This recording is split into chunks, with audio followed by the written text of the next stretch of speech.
Hey everybody, welcome to the 1804 Show, Chapter 2. I'm your host, Dollar Will, and this is another episode of 1804 History. Yeah, I wanted to give a shout out to everybody who's been supporting me, been subscribing to the channel, liking the videos, sharing the videos. Really means a lot to me. But yeah, we are going to get it started. A lot of people don't know this story. A lot of people wasn't taught about it in school. Like, I already did this like a year ago, but I wanted to add more details and more research that I have uncovered all day. And tomorrow will mark the 101 anniversary of this tragedy. And just wanted to, come on here tonight and discuss it and just give it some life.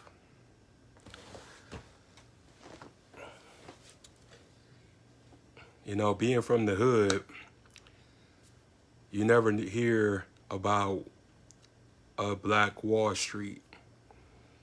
And there were several Black Wall Streets all across the country, not just in Tulsa, Oklahoma, but it was a whole lot of them. And just the things that was shared and was told about it just really makes you upset, makes you mad that we don't have anything like that today. And it's all by design, systematically thought of by the people who are pulling the strings and controlling everything. And I just always tell people about this is why they keep certain things like this hitting, because they don't want us to flourish. And a lot of people just think that, everything is always about race. And it is. And you just have to be honest with yourselves that how come everybody else can come into this country and have a community, have a neighborhood, but us as Black Americans, we can't. Us as Black Americans have to live in ghettos. A lot of us have to live in the projects, and slums, trap houses, and this and that, Section 8 housing. There was no such thing as any of these things when we had our own communities.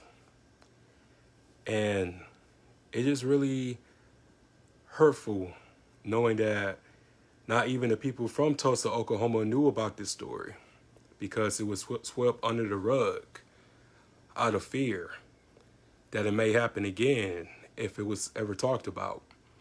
So here I am tonight to take y'all all the way back from the beginning.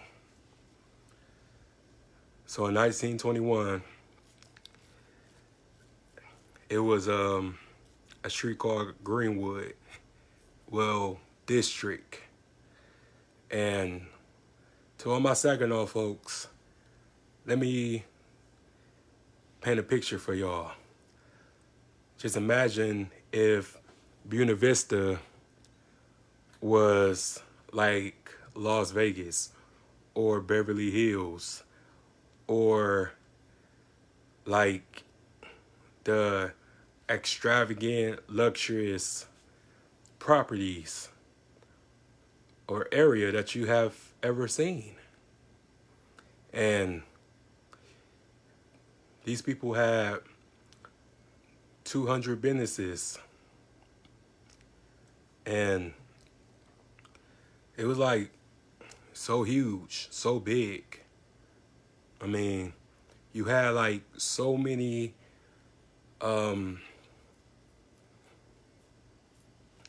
places that you can't even imagine, because we have to go across the bridge. You know what I'm saying? If you wanted to go to the doctor, you got to go across the bridge. If you want to go grocery shopping now, you got to go across the bridge. If you want to go to the movies, you got to go across the bridge. Just imagine like everywhere that's in the city of Saginaw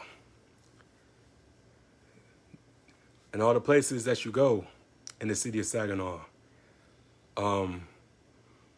they was right there in Buena Vista Township. So it was many accounts of how this started and how this happened. And one of the reasons was two teenagers.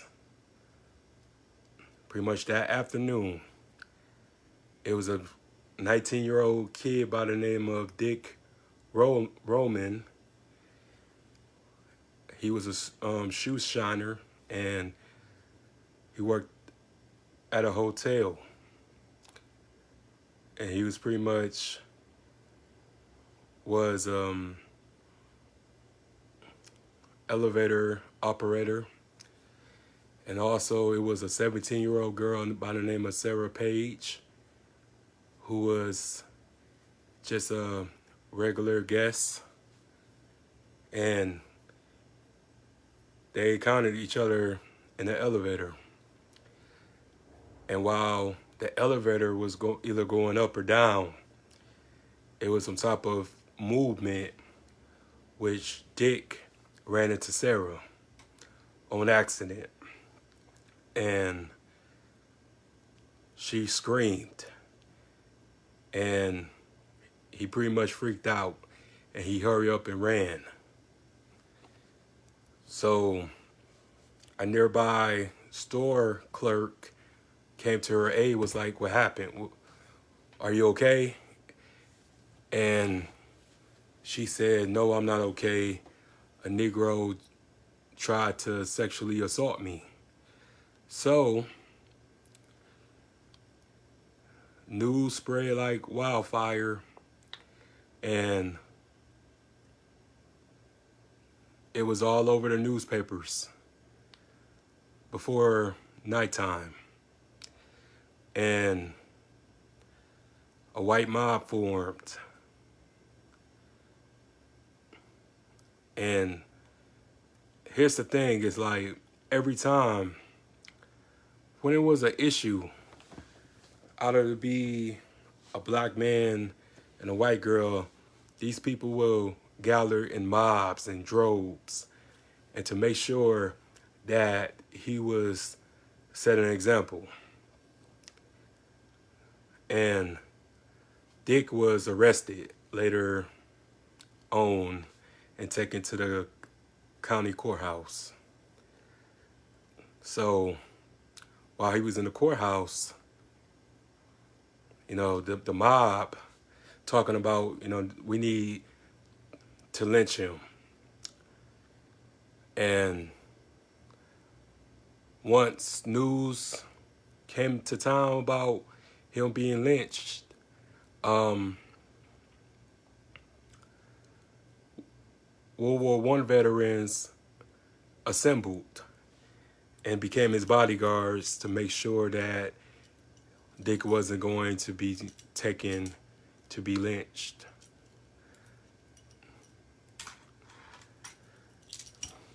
A lot of people don't really understand what it was like, being in the military back in them days. After you fought for your country, as a colored man, you eventually came home to being killed, to being beaten, to being lynched for being a Negro that just served his country. They hated black veterans. They despised them. They felt like that their service didn't count, or they was never acknowledged for being veterans. There were no big parades. There were no ceremonies. You was back to being a nigga. And a lot of those veterans weren't taking that no more because they just fought for their country, against World War I, against Germany. So they all pretty much teamed with each other and then said that we're not going to let this happen. So mobs, came up to the courthouse demanding for Dick to come outside to get his punishment, to be lynched. So an argument ensued, and one person was shot. White man was shot. Don't know where it came from, but he was shot and killed. And after that, all hell broke loose. Pretty much the same night. And a lot of the townspeople went into Greenwood and started to riot, started to kill every black person there. They would go into these homes, just barge in, home invasion. And they would barge in and they would set the curtains of the living room on fire. So the house would burn fast. And pretty much would loot, would take clothes, they would take furniture, they would take belongings, take everything. Just out of jealousy, out of just envy, because a lot of the whites was poor. A lot of the whites were just, upset because a lot of them felt like, you a colored person. How dare you have a piano in your house? How dare you own your own business? How dare you be middle class and I'm poor? So a lot of them, this was their opportunities to, to steal, to kill, just at a rampage. And it went on for 16 hours. 16 hours of hell. A lot of the black homeowners did what they could, but they was outgunned, they was outnumbered, and these was like thousands of people, like they said, it was like 15,000 people that lived in Greenwood, and they were just outnumbered because whites from different counties joined the mob in Tulsa. So automatically they were outmatched. And people were being just shot by machine guns. And bombs were being dropped by the U.S. Army. And this was like the first massacre in history where the U.S. Army assisted in the demise of a black community. And they don't talk about that. They don't discuss that. Just imagine,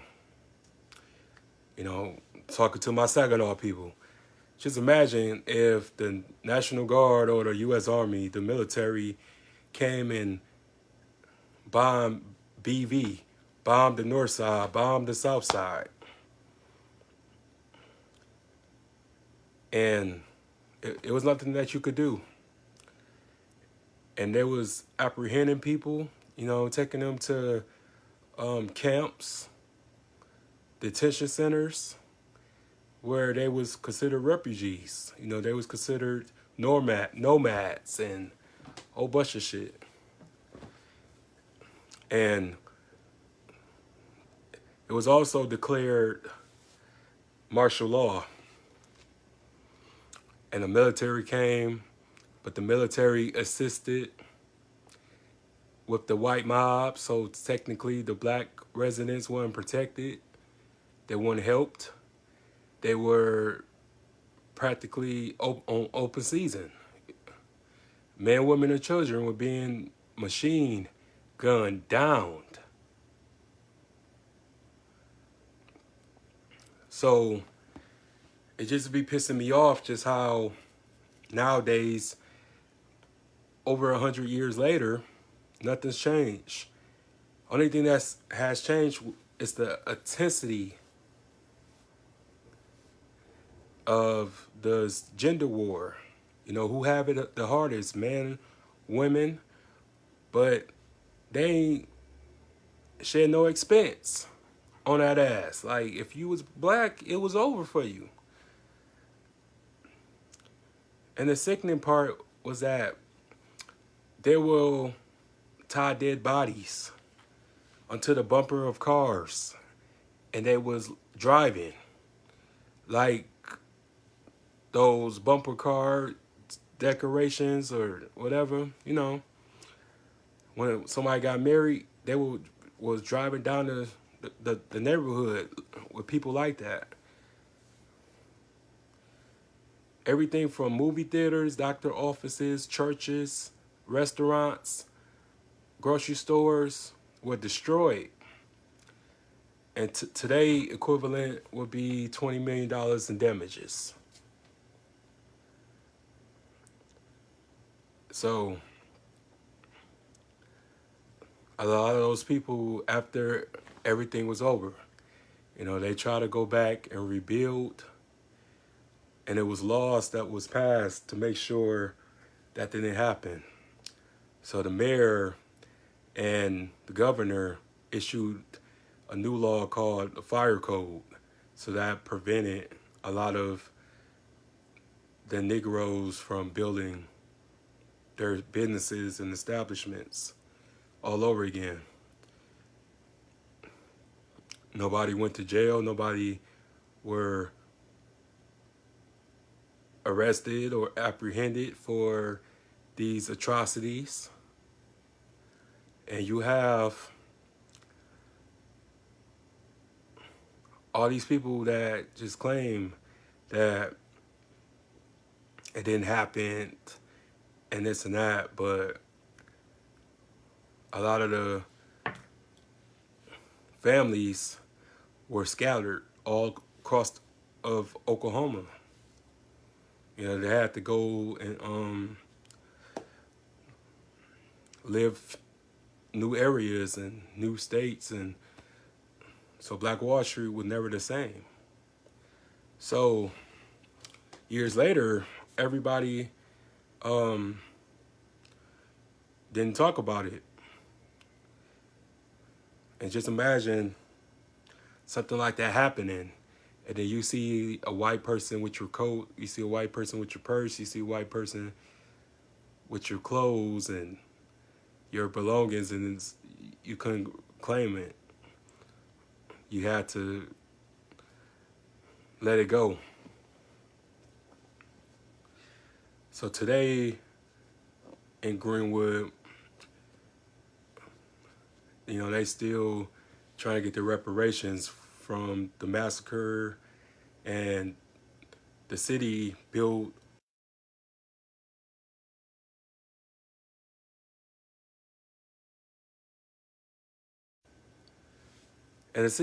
all these different highways to prevent them from ever, you know, being like it was. And it's like this all over the country, that any all-black community, there's highways, there's the freeway blocking the blacks against the whites. And oh yeah, there are many unmarked graves. There's mass graves because when they was killing all these people, they were just picking them up by a truck and just dumping them all together in a mass grave. So technically, they weren't given no proper ceremony. You know, they just looked at them as animals. They treated us like we was nothing.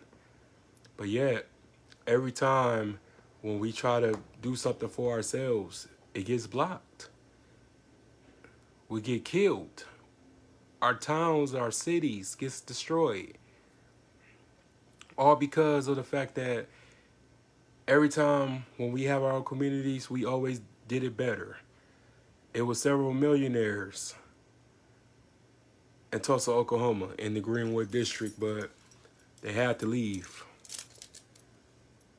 You know, all they wanted to do was to make sure that black people had somewhere to prosper, that they had somewhere to go, they had somewhere to shine. But yet, we get killed, we get destroyed by a false rape allegation. And this happens a lot, even to this day. And I just try to just learn from the past, and we the only ones that don't talk about our past. Everybody else love our history except us. And we need to quit that. We need to stop that. We need to quit running from it, because history always has a way.